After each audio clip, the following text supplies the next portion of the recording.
I never imagined I'd be here this long.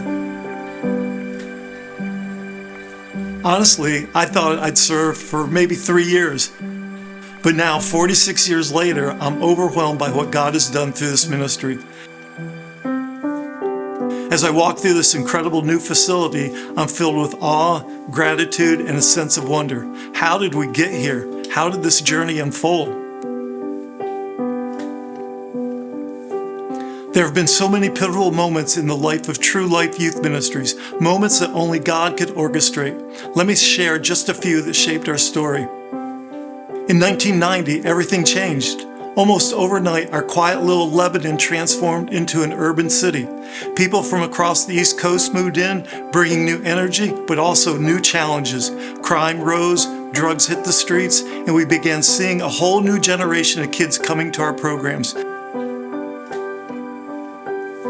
These kids were different. They had greater needs and greater struggles than we have ever seen.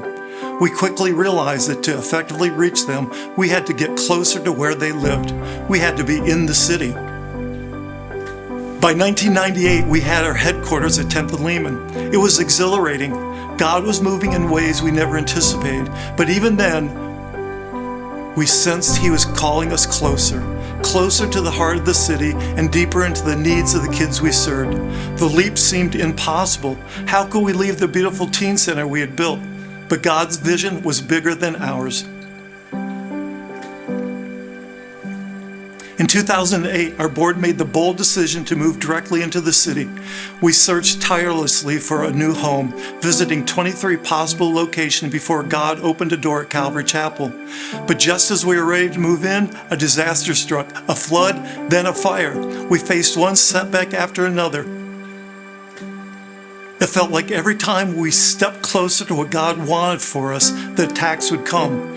My family, our staff, even our facilities, it was hard. But the harder it got, the clearer God's call became. In 2013, we finally moved into Calvary Chapel, and God began to restore what had been broken. Kids came in droves, lives were being changed, and we knew God had placed us exactly where we needed to be. But the journey wasn't over. One of the biggest storms we all faced was the COVID-19 pandemic. It shook everything. But in the midst of that storm, God provided. Christ Presbyterian Church generously gave us their building. We are overwhelmed by their generosity, but the building needed $2 million in repairs and renovations. How could we make this happen? But again, God moved. He did what only He can do. Now, as I walk through these halls and see the faces of the kids, teens, and young adults who come through our doors, I'm in awe. This wasn't our plan, it was God's. Bit by bit, He revealed His vision. He sustained us through every trial, through every battle.